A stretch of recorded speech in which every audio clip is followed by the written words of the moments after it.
آیت نمبر 21۔ یہ سورت کا دعویٰ پہلی مرتبہ آیت نمبر 21 میں ذکر کیا گیا ہے۔ 3 مرتبہ سورت کا دعویٰ دہرایا گیا ہے، جس میں سے پہلی مرتبہ پہلے نمبر پہ آیت نمبر 21 میں ذکر کیا گیا ہے۔ ذکر یہ فرمایا کہ اے لوگو یا ایھا الناس، تو خطاب جو ہے یہ عمومی یا ایھا الناس والا خطاب ہے، کہ مکہ والوں کو صرف خطاب نہیں کیا گیا، اہل عرب کو خطاب نہیں کیا گیا، خصوصی کسی ایک قوم کو مخصوص کر کے، ایک طبقے کو مخصوص کر کے خطاب نہیں کیا گیا، بلکہ یا ایھا الناس، اے لوگوں، سب لوگوں کو، تمام اقوام عالم، تمام قومیں، اور قیامت تک کے لیے آنے والے سب کو یہ خطاب کیا گیا، یا ایھا الناس۔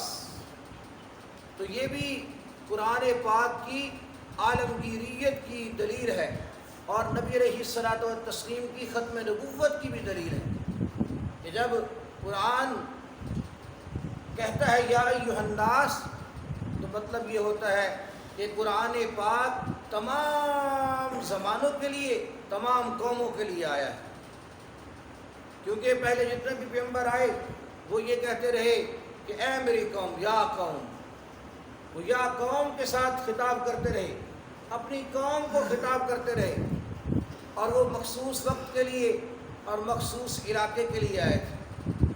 لیکن نبی علیہ الصلوۃ والتسلیم کو اللہ تبارک و تعالیٰ نے پورے زمانوں کے لیے، قیامت تک کے لیے، تمام اقوام کے لیے پیغمبر بنا کے بھیجا، اس لیے فرمایا یا ایھا الناس، اے لوگ، سب لوگ، فرمایا اعبدوا ربکم، اپنے رب ہی کی عبادت کرو، عبادت اپنے رب ہی کی کرو۔ اس دور میں بھی کوئی پتھروں کو پوج رہا تھا، کوئی آگ کی پرستش کرتا تھا، کوئی جانوروں کی، چوپاؤں کی، گائے کی پرستش کرتا تھا، کوئی کسی چیز کی پرستش کرتا تھا، کوئی ستاروں کو پکارتا تھا، اور کوئی جنات کو پکارتا تھا۔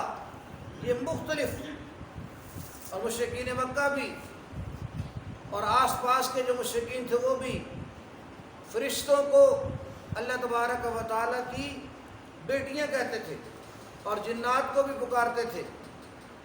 اس لیے کہا گیا یا ایھا الناس، اے لوگو اعبدوا ربکم، اپنے رب ہی کی عبادت کرو، کہ عبادت صرف اپنے رب ہی کی کرو۔ فرمایا الذی خلقکم، جس نے تمہیں پیدا کیا، کہ جو تمہیں پیدا کرنے والا ہے۔ قرآن پاک میں دوسرے مقام پر فرمایا نا کہ جن کو تم حاجت روا سمجھتے ہو اور مشکل کشا سمجھتے ہو، اللہ کے سوا غیر اللہ کو جب تم پکارتے ہو، فرمایا لا یخلقون شیئا، انہوں نے کچھ پیدا نہیں کیا، وہم یخلقون، بلکہ وہ خود پیدا کیے گئے ہیں، وہ مخلوق ہیں، وہ مخلوق ہیں، وہ خود پیدا کیے گئے ہیں۔ اللہ تبارک و تعالیٰ ہی صرف خالق ہے، اس لیے فرمایا کہ الذی خلقکم، وہ اللہ جس نے تمہیں پیدا کیا، والذین من قبلکم، اور ان لوگوں کو بھی جو تم سے پہلے ہیں، یعنی تمہارے آباء و اجداد کو بھی اللہ ہی نے پیدا کیا۔ اور دوسرا اشارہ اس طرف ہے کہ جن کو تم بزرگوں کو یا پیغمبروں کو، اولیاء کو تم حاجت روا مشکل کشا سمجھ رہے ہو، وہ بھی مخلوق ہیں، والذین من قبلکم، ان کو بھی اللہ تبارک و تعالیٰ نے پیدا کیا ہے، لعلکم تتقون، تاکہ تم بچ سکو۔ یہ جیسے شاہی، حضرت تھانوی رحمۃ اللہ علیہ فرماتے ہیں کہ شاہی انداز ہوتا ہے، یہ کہا جاتا ہے کہ شاید تمہیں بچا لیا جائے، اور عجب ہے کہ تم بچ جاؤ، تو انداز یہ ہے، مطلب یہ ہے کہ تمہیں جہنم سے بچا لیا جائے گا، کہ اگر تم اللہ ہی کی عبادت کرتے ہو غیر اللہ کی عبادت نہیں کرتے تو پھر تمہیں جہنم کی آگ سے بچا لیا جائے گا۔ اس لیے فرمایا لعلکم تتقون، تو نجات جو ہے یہ توحید میں ہے، توحید میں۔ اسی لیے اللہ تبارک و تعالیٰ نے فرمایا ان اللہ لا یغفر ان یشرک بہ ویغفر ما دون ذلک لمن یشاء، یہ اللہ تبارک و تعالیٰ شرک کو نہیں بخشیں، اس کے علاوہ کسی بھی گناہ کو بخشنے اللہ پاک کی مرضی ہے، لیکن شرک ایسا گناہ ہے انما المشرکون نجس، اسی لیے کہا گیا کہ مشرکین عین نجاست ہیں، اللہ کے ہاں ان کی کوئی وقت نہیں ہے، بالکل نجس ہیں، گندگی ہے۔ کہ عقیدہ گندا تو ان کی پھر روح بھی گندی ہو جاتی ہے۔ تو اس لیے فرمایا لعلکم تتقون، تاکہ تم بچ سکو۔ الذی جعل لکم الارض فراشا، اور پھر اس کے بعد مزید اللہ تبارک و تعالیٰ کی صفات کا تذکرہ کیا گیا، فرمایا گیا کہ وہ اللہ وہ ہے جس نے زمین کو تمہارے لیے بچھونا بنایا۔ زمین کو اللہ تبارک و تعالیٰ نے ایسا نرم نہیں بنا دیا کہ بندے کے پاؤں جو ہے اس کے اندر دھس جائیں، اور اتنا سخت نہیں بنا دیا کہ ہر جگہ پتھر کی چٹانیں اور پتھر کی طرح سخت ہر جگہ، ایسے نہیں بنایا زمین کو کہ پاؤں کو چوٹ لگے، بلکہ اسے بڑا نرم بنایا، درمیانہ بنایا، بہت سخت بھی نہیں ہے، نرم بھی بہت زیادہ نہیں ہے۔ والسماء بناء، آسمان کو چھت بنایا۔ آسمان کا رنگ ایسا ہے کہ بندہ ساری زندگی آسمان کو دیکھتا رہتا ہے۔ موسم جب ہوتا ہے بندہ رات کو کھلے فضا میں جب سویا ہوتا ہے تو رات کو دیکھتا ہے، ستاروں کو دیکھتا ہے، دن کو دیکھتا ہے، تو آسمان کو ساری زندگی دیکھتا رہتا ہے، لیکن آسمان کو دیکھ دیکھ کے تھکتا نہیں ہے۔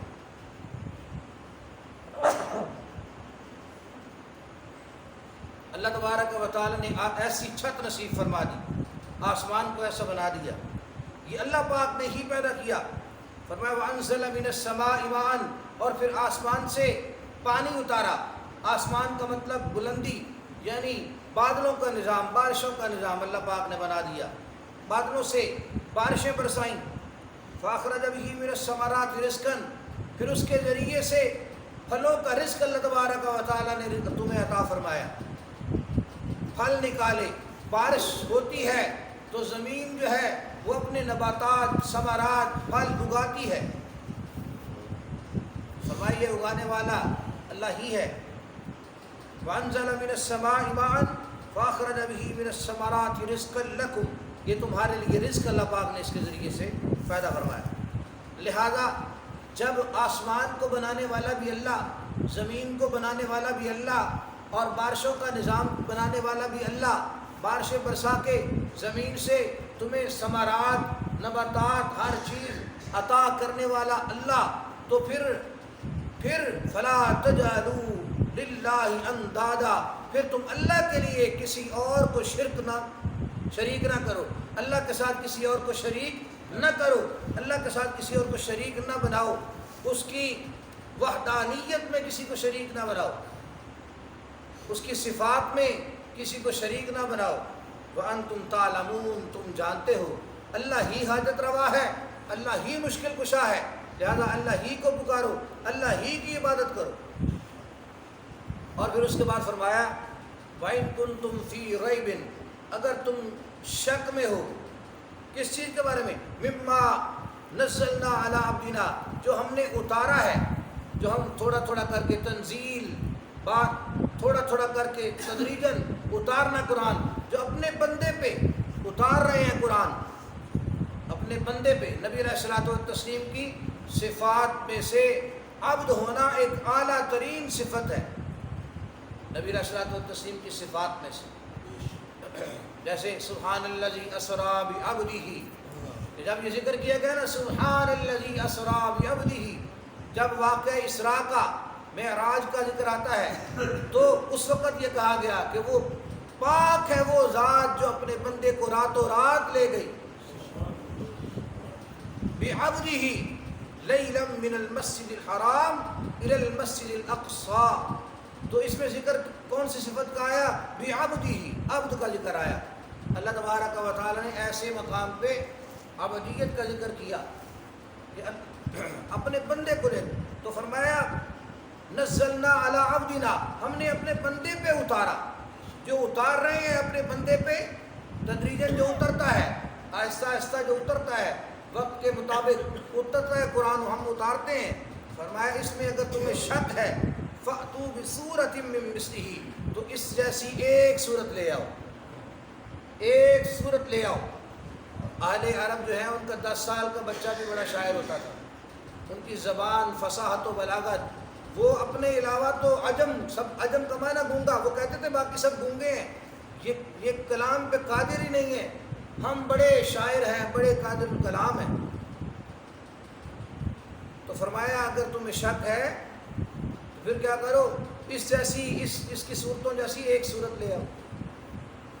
وَادْعُوا شُهَدَاءَكُم مِّن دُونِ اللَّهِ إِن كُنتُمْ صَادِقِينَ، اور اگر تم سچے ہو تو اپنے سارے مددگاروں کو بلا لو اللہ کے سوا، اللہ کے سوا اپنے حمایتیوں کو، اپنے مددگاروں کو، سب سے مدد حاصل کر لو، سب کو بلا لو. فَإِن لَّمْ تَفْعَلُوا، لیکن اگر تم نہ کر سکے، پھر اگر تم نہ کر سکے، وَلَن تَفْعَلُوا، اور ہرگز نہ کر سکو گے، فَاتَّقُوا النَّارَ الَّتِي، پھر بچو اس آگ سے، ڈرو اس آگ سے، الَّتِي وَقُودُهَا النَّاسُ وَالْحِجَارَةُ، کہ جس کا ایندھن لوگ اور پتھر ہیں. کہ پتھروں کو بھی جہنم میں جب دھونکا جائے گا، ڈالا جائے گا، اس کے ذریعے سے آگ اور تپش میں اضافہ ہوگا. اور دوسرا مطلب یہ پتھروں سے مراد یہ ہے کہ جن کے یہ بت بنا کے رکھا کرتے تھے، ان بتوں کو بھی، پتھروں کے بتوں کو ان کے سامنے جہنم میں ڈال دیا جائے گا. اس وقت یہ کتنی ندامت ہوگی ان کے لیے، کتنی پشیمانی ہوگی، کتنی حسرت ہوگی.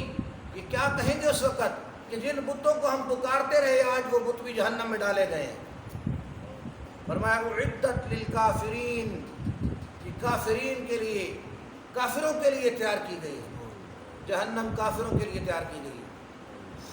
علماء نے لکھا ہے کہ جہنم میں جس حصے میں مسلمانوں کو عذاب دیا جائے گا، گناہگار مسلمان جو جہنم میں جائیں گے، وہ ہلکا ترین عذاب ہوگا، ہلکا ترین. اور وہ صرف اور صرف مسلمان کو پاک صاف کرنے کے لیے ہوگا، پاک صاف کرنے کے لیے. اور وہ عذاب برائے عذاب نہیں ہوگا، بلکہ پاک صاف کرنے کے لیے ہوگا. اگرچہ وہ بھی کوئی کم نہیں ہے. اللہ تبارک و تعالیٰ جہنم کے ہلکے ترین عذاب سے بھی محفوظ فرمائیں، بچائیں. لیکن مسلمانوں کے لیے ہلکا ترین عذاب رکھا جائے گا، صرف اس کو پاک صاف کرنے کے لیے. اور جس کو اللہ پاک چاہیں کہ معاف کر دیں گے. لیکن سزا بھی بہرحال روایات میں آتی ہے، احادیث میں آتا ہے، بہت سارے لوگوں کو جو سزا ہوگی غیبت کی وجہ سے، چغلی کی وجہ سے، جھوٹ کی وجہ سے، زنا کی وجہ سے، تو سزا تو آتی ہے. حدیث پاک میں آتا ہے کہ ایک آدمی ایسا ہوگا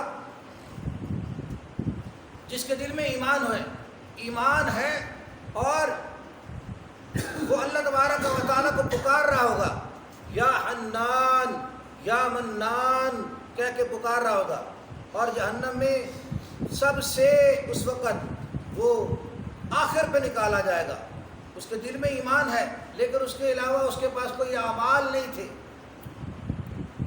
اور الا الذین آمنوا وعملوا الصالحات کہا گیا، ایمان کے ساتھ ساتھ نیک اعمال بجا لانا. اور وہ گنہگار شخص تھا، جہنم میں اسے ڈالا گیا اور وہ جہنم میں رہے گا اور سارے جنتی جنت میں چلے جائیں گے. نبی علیہ الصلوۃ والتسلیم کی شفاعت کبریٰ، شفاعت صغریٰ کے وجہ سے جنت میں چلے جائیں گے.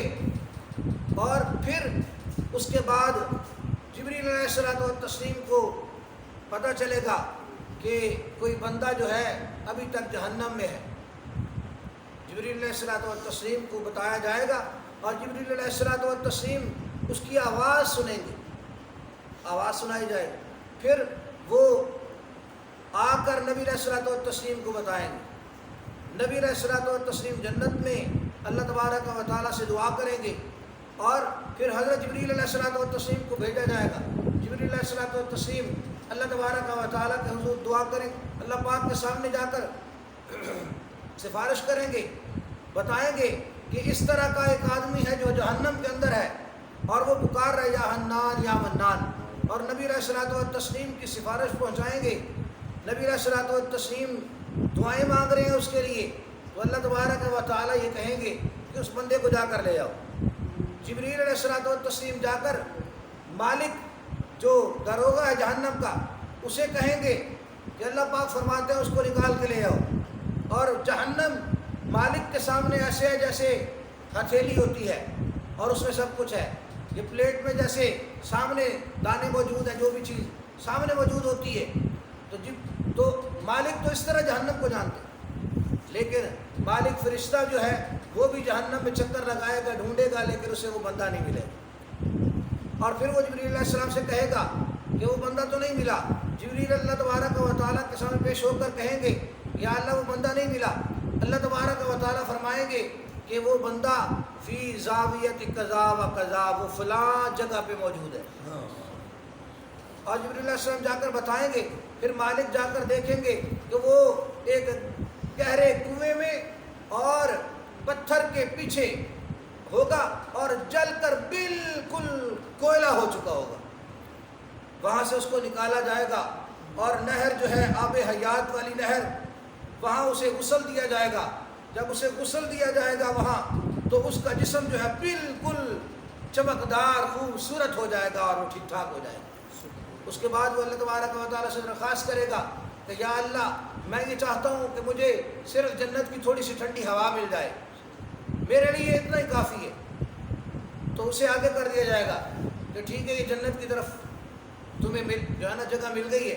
وہ کہے گا یا اللہ کہ اب جنت تو بھر گئی ہوگی، جنت بھر گئی ہوگی، میں سب سے آخر پہ نکلا ہوں، اب جنت تو بھر گئی ہوگی، تو اب مجھے تھوڑی سی اگر جنت مل جائے نا، تھوڑی سی رہنے کے لیے چھوٹی سی جنت مل جائے تو میرے لیے کافی ہے، میں کچھ اور نہیں مانگتا. اللہ پاک فرمائیں گے اچھا دیکھو بلا. تو وہ اپنی نظر کے مطابق اسے جو توفیق دی جائے گی وہ ایسے دیکھے گا کہ جنت واقعی بھر گئی ہے، اب میرے لیے تو گنجائش نہیں ہے. تو کہے گا یا اللہ جنت تو واقعی بھر گئی ہے، چلو مجھے تھوڑی سی جنت مل جائے. تو اللہ تبارک و تعالیٰ فرمائیں گے کہ تجھے ہم نے دنیا کے برابر اور دنیا سے 10 گنا زیادہ جنت عطا کی.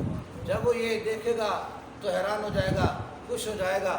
اللہ تبارک و تعالیٰ اسے اس طرح اتنا نوازیں گے. تو یہ کم ترین ادنا ترین جو جنتی ہوگا اسے اس دنیا سے بھی 10 گنا زیادہ ملے گا. آخرت کی نعمتیں تو ایسی ہیں، وہ ذرہ اس کے ایمان کا جو ذرہ تھا تھوڑا سا تھا وہ بھی اس کے کام آیا.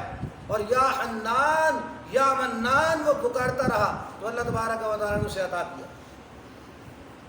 اسی پکار خالص اللہ تبارک و تعالیٰ کی کہ جیسے بھی حالات ہوں، جس طرح کی بھی مصیبتیں آ جائیں، آفتیں آ جائیں، اللہ پاک محفوظ فرمائے.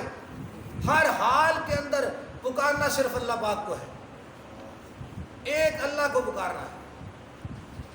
تو فرمایا کہ اعدت للکافرین، جہنم کی آگ یہ کافروں کے لیے تیار کی گئی ہے کہ جو عذاب کے لیے ہے، عذاب برائے عذاب ہے. جہنم یہ کافروں کے لیے ہے. مسلمانوں کو اللہ تبارک و تعالیٰ اس طرح کا عذاب نہیں دیں گے جیسا کافروں کو. تو پھر اس کے بعد اللہ تبارک و تعالیٰ نے مبشر الذین آمنوا، ایمان والوں کے لیے خوشخبری کا ذکر فرمایا. یہ اگلے درس میں انشاءاللہ بات کریں گے. وآخر دعوانا الحمدللہ.